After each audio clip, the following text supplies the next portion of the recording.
Marcos capítulo 5, eu gostaria de ler com você a partir do versículo 21.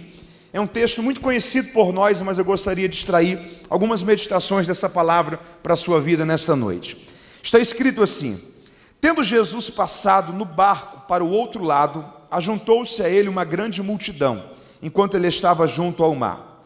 E então chegou um dos principais da sinagoga, por nome Jairo, o qual vendo prostrou-se aos seus pés, e rogava-lhe muito, dizendo: minha filha está quase morta, rogo-te que venhas e lhe imponhas as mãos para que sare e viva. Jesus foi com ele, e grande multidão seguia, apertando-o, comprimindo. Certa mulher que havia 12 anos que tinha uma hemorragia, tendo padecido muito na mão de vários médicos, tendo gastado tudo que tinha, sem contudo nada aproveitar, pelo contrário, indo cada vez mais a pior, ouvindo falar de Jesus, veio por detrás dele entre a multidão e tocou na sua veste.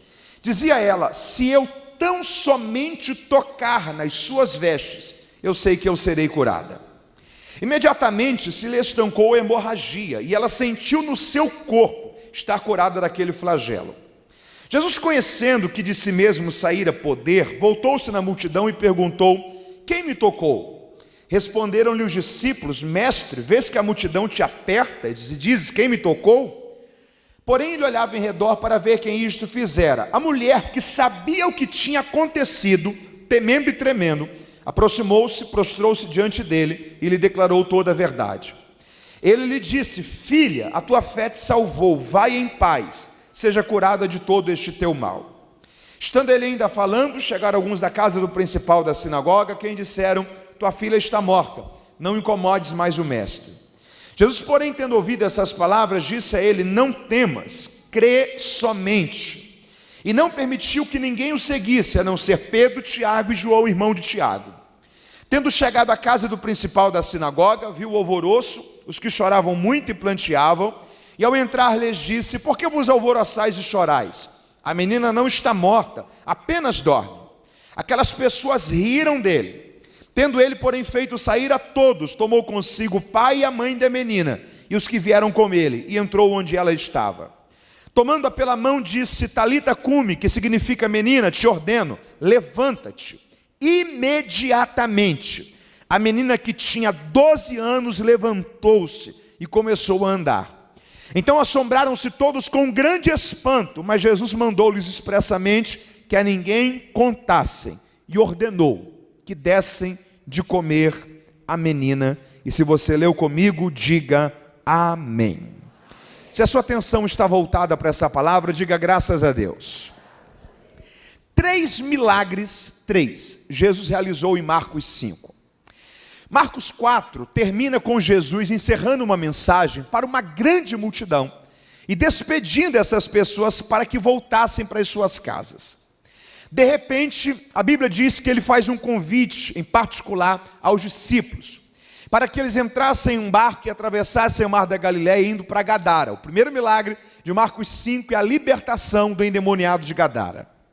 Quando Jesus termina de mudar a história daquele homem, mais uma vez, ele vai entrar com os seus discípulos no barco e retornar para a Galileia. Quando ele chega na Galileia, algo muito comum vai acontecer: uma multidão estava esperando Jesus chegar. Uma multidão esperando Jesus, isso daqui acontecia todo dia. O diferencial daquele dia é que na linha de frente da multidão estava o principal líder da sinagoga de Cafarnaum. O seu nome era Jairo. Jairo tem um problema terrível. Ele tem uma filha, sua única filha. Essa moça está quase que morta, muito enferma. E ele sabe que somente Jesus pode resolver o problema que ele está enfrentando.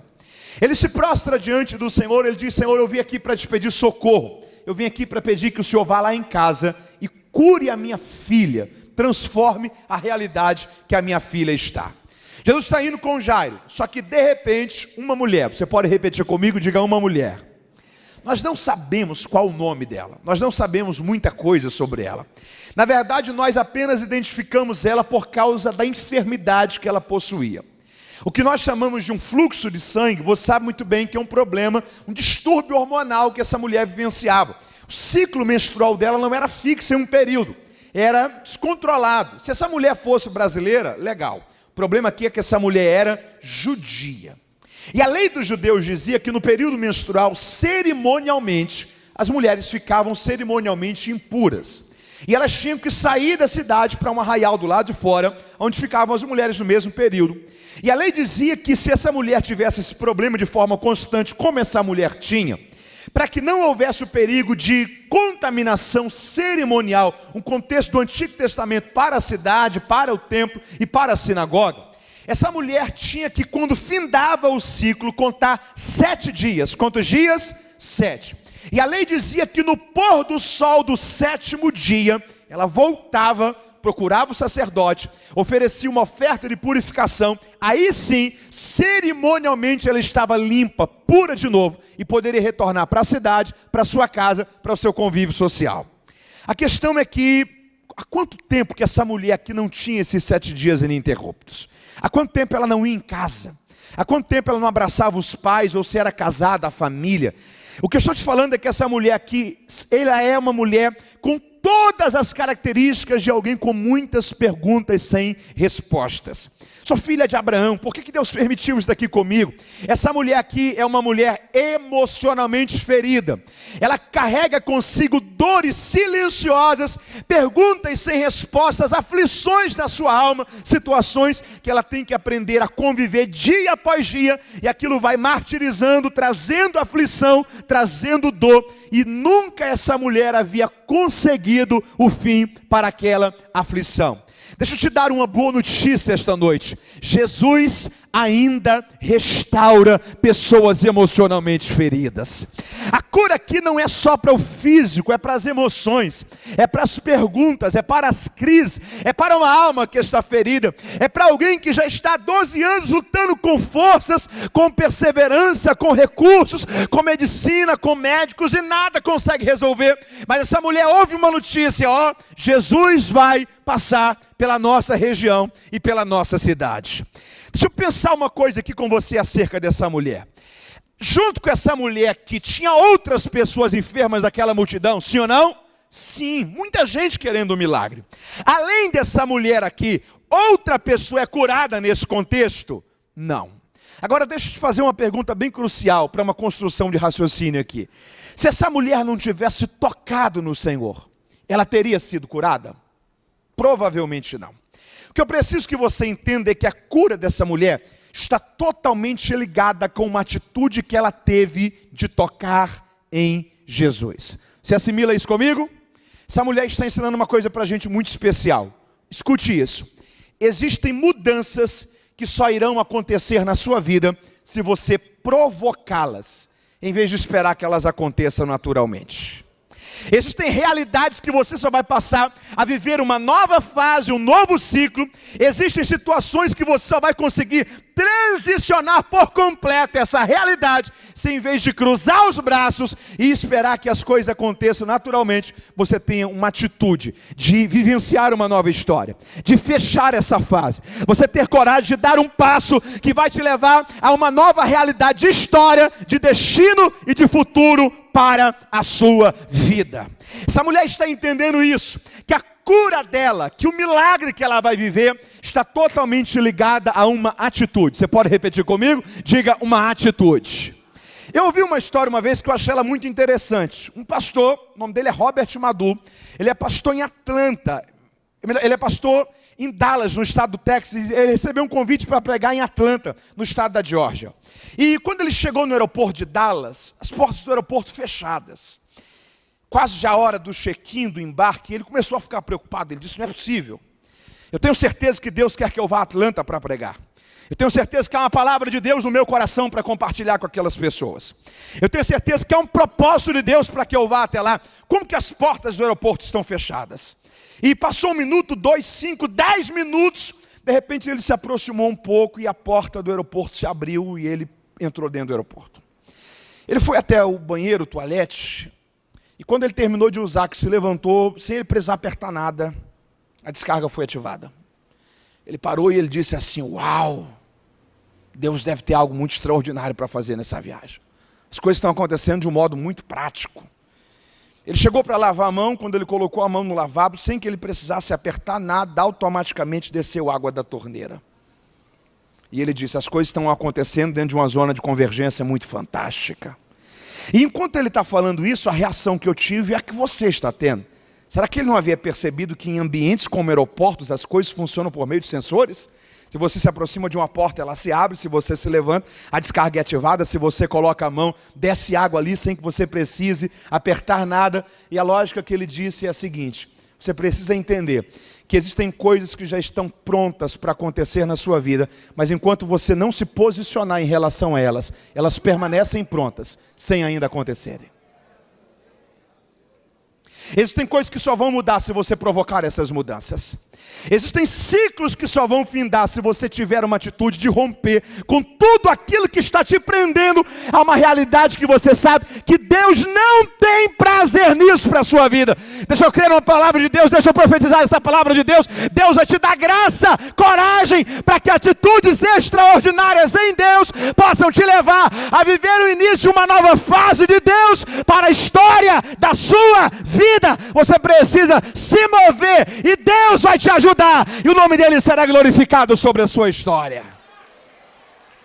Essa mulher está ensinando isso para a gente, que existem mudanças que só vão acontecer na sua vida se você provocá-las, em vez de esperar que elas aconteçam naturalmente.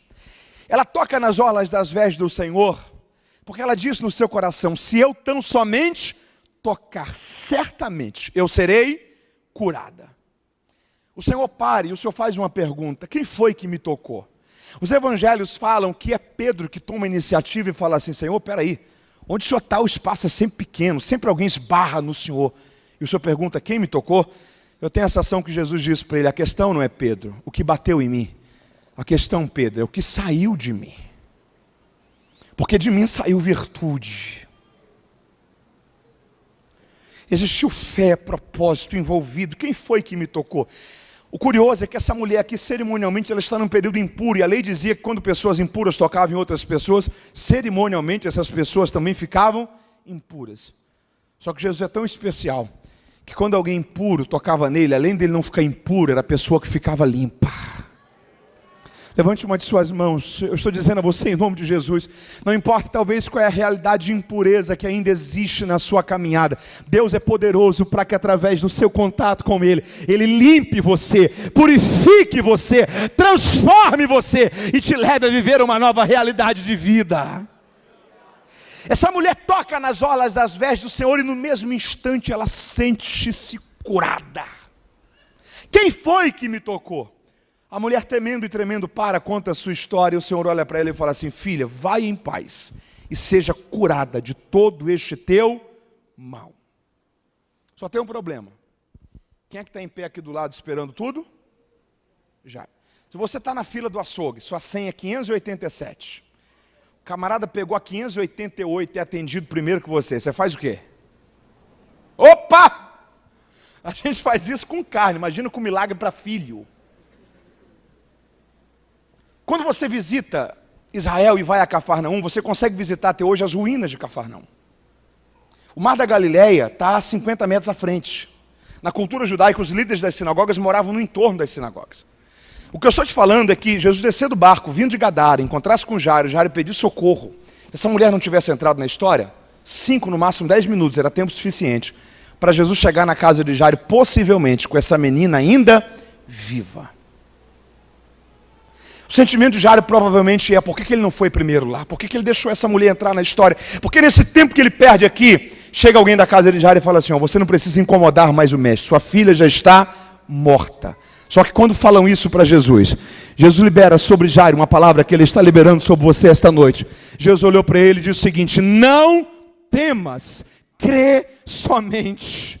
Não temas, crê somente. Recebe essa palavra como uma palavra de Deus para a realidade que você está enfrentando, independente do que tenha acontecido. Não temas, crê somente. O que Jesus está dizendo é o seguinte: Jairo, existem dois sentimentos. Quantos sentimentos? Dois, que sempre vão rondar o seu coração. Segura as palmas que já já a gente celebra junto. Existem dois sentimentos que sempre vão rondar o seu coração. Primeiro, medo. Segundo, fé.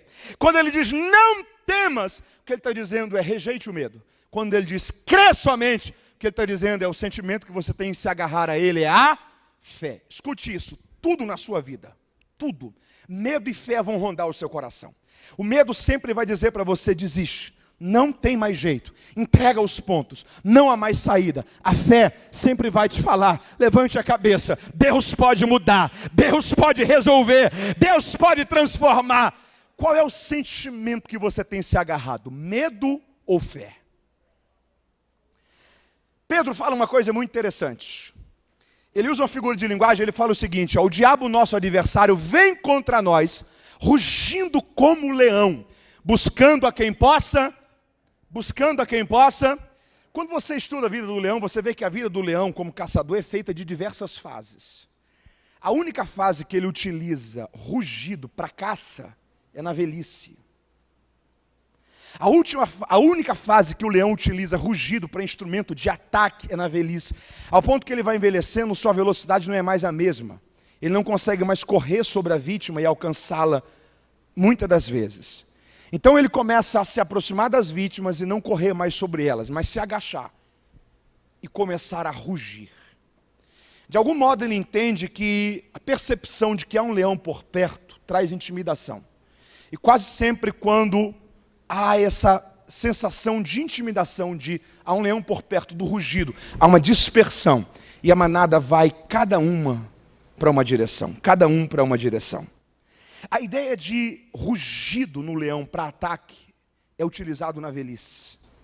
A ideia de cuidado, porque o diabo, nosso adversário, vem contra nós, ação de ataque, rugindo como leão, buscando a quem possa tragar. Uma das ideias que Pedro está construindo ali é o seguinte, fique muito atento, porque o diabo sempre tenta nos vencer, através do medo. Ele tenta vencer a guerra aqui. Ele tenta fazer você pensar que independente da atitude que você tiver, da direção que você seguir, da iniciativa que você escolher, não tem jeito, não há mais saída, é fim de linha, é causa perdida. Mas deixa eu te lembrar uma coisa, a Bíblia não diz que o diabo é um leão. A Bíblia diz que o diabo ruge como leão. Quando você lê a Bíblia do Gênesis e Apocalipse, você descobre que leão mesmo só existe um. É o que João viu no livro do Apocalipse, é o leão da tribo de Judá. É o próprio Cristo. E é esse Cristo que está dizendo para você, não temas, crê somente. Não temas, crê somente. Não temas, crê somente. Eu estou liberando uma palavra de Deus sobre a vida de alguém aqui esta noite. O diabo não vai te vencer através do medo. Deus vai te renovar e te fortalecer em fé essa noite para você avançar, triunfar. É a fé que te faz avançar. O medo não vai te parar. Não temas, crê somente. É o Senhor quem garante a sua vitória. Você pode dar glórias a Ele por isso.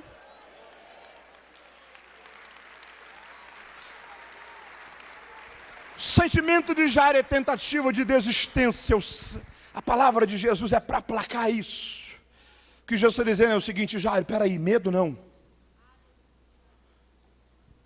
O sentimento que você tem que ter é fé. O Senhor segura pelas mãos de Jairo. Entra dentro da casa de Jairo. E quando ele entra dentro da casa de Jairo, a Bíblia diz que ele já entra dando uma palavra de comando. Ele já entra dizendo o seguinte, ó, a menina não está morta, apenas.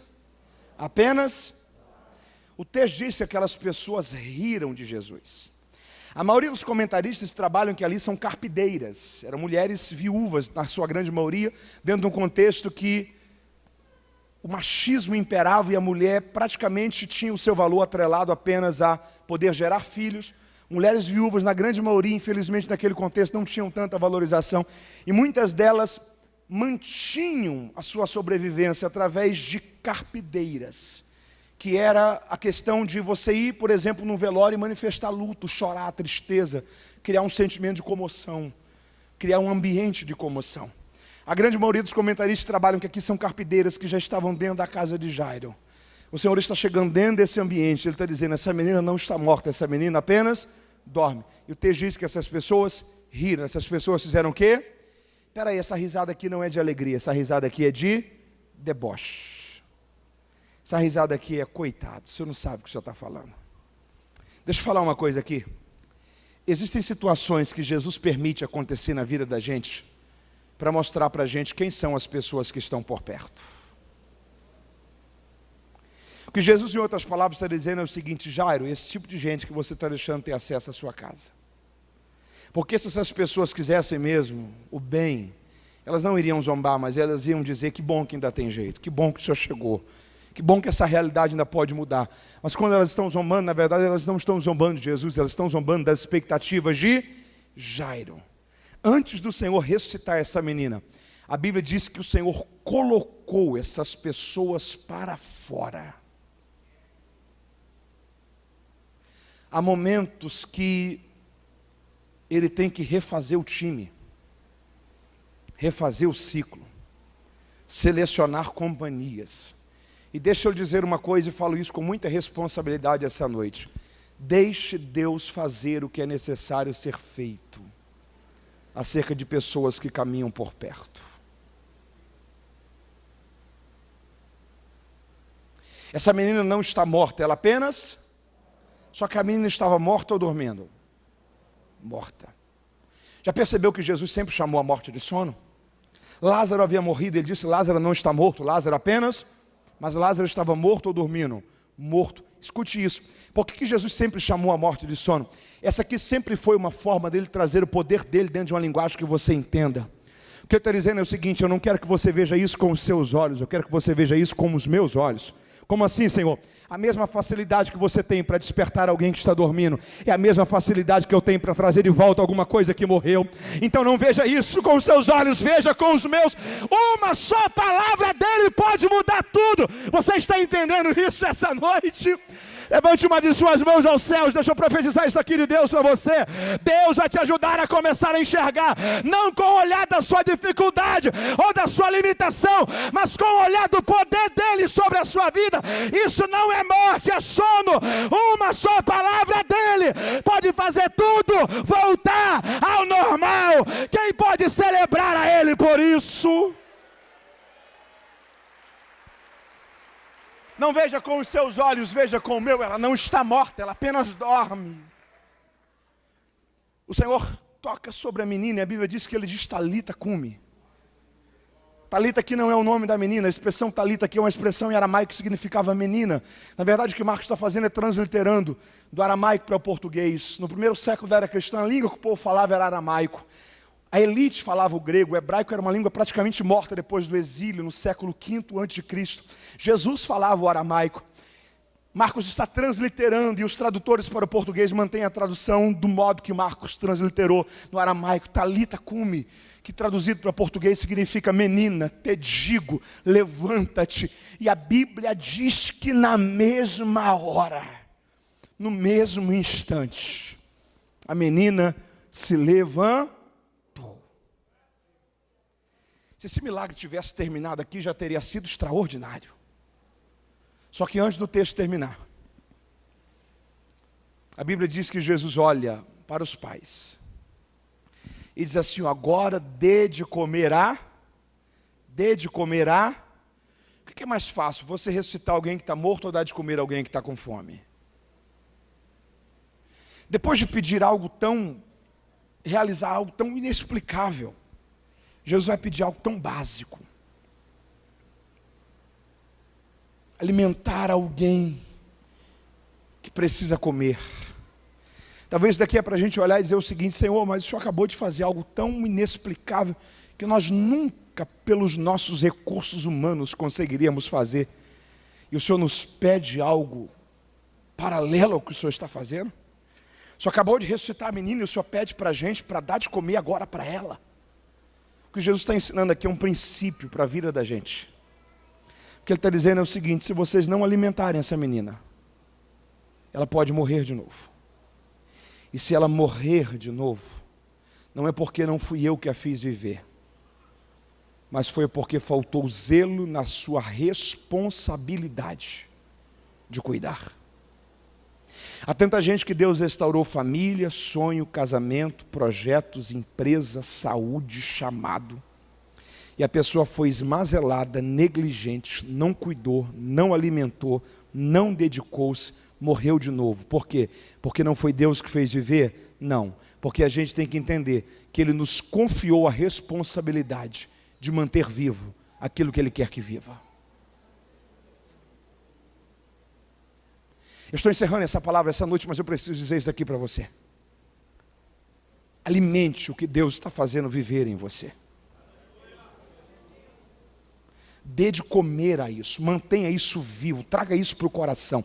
Não deixe morrer aquilo que Deus está fazendo viver. Deus fez aquilo que era o campo dele, e Ele nos chama para ser coparticipantes com Ele da obra que Ele está fazendo em nós. E Ele está dizendo para a gente: eu trouxe a vida, estou te dando a responsabilidade de alimentar. Há muita coisa que morre não porque não foi Deus que fez viver, ou não porque não é projeto de Deus que viva, mas é porque se nós não entendermos que Deus nos deu a responsabilidade de alimentar aquilo que Ele quer que viva, essas coisas podem morrer de novo. Mas eu estou crendo em nome de Jesus que Deus vai te dar graça, sabedoria, para seja em qual for a área da sua vida, você não vai deixar morrer aquilo que Deus quer que viva. Há um compromisso para que você alimente isso a partir de hoje. 3 milagres de ressurreição Jesus realizou em seu ministério. Quantos? Eu estou encerrando aqui para orarmos. 3 milagres. Quando Jesus ressuscita a filha de Jairo, havia aproximadamente 700 anos. Quantos anos? Que não se tinha notícia de ressurreição em Israel. A última ressurreição havia sido o moço que ressuscitou quando os ossos de Eliseu foram utilizados. O moço morreu em uma guerra, lançaram onde estava os ossos de Eliseu em cima do local do sepulcro, e quando o moço tocou ali, Eliseu, na verdade, cumpre um propósito espiritual. Isso aqui é algo muito especial. Elias realizou 7 milagres. Quantos? O livro dos Reis fala sobre 7 milagres que Elias realizou. Quando Eliseu morreu, a contabilidade dos milagres estava em 13 milagres. O último milagre de Eliseu foi com Eliseu morto. Quando o moço morreu, e lançaram o corpo do moço na fuga, onde estava sepultado Eliseu. Homens de Deus têm poder de ressuscitar pessoas mesmo depois da sua morte. Homens de Deus morrem, a história deles não. Homens de Deus morrem, o legado espiritual que eles carregam não. A sua história vai fazer muita gente viver, mesmo depois que você não estiver mais aqui. Daquele milagre para frente, não se havia mais notícia de ressurreição.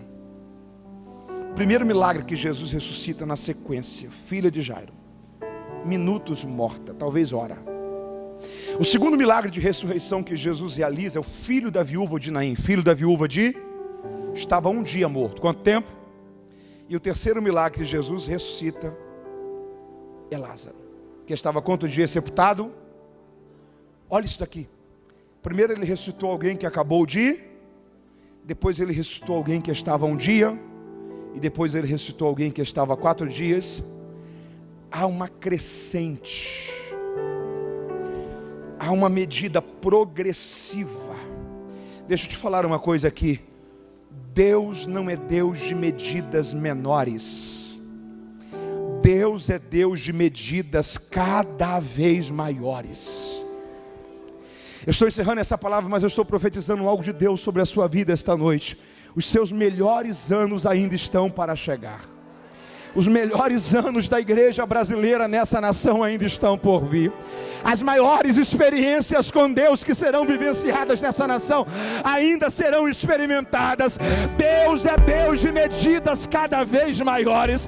Deus é Deus de milagres cada vez maiores.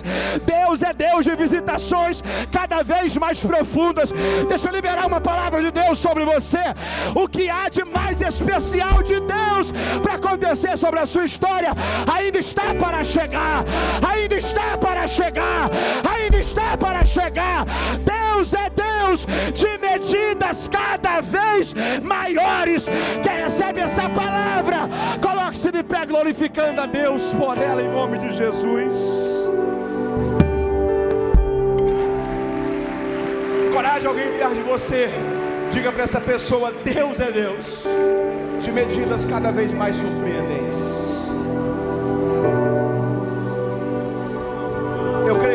melhores anos da Nasci para Deus estão chegando. Eu creio que os melhores anos dessa nação estão chegando. Eu creio que os melhores anos da igreja nessa nação estão para chegar.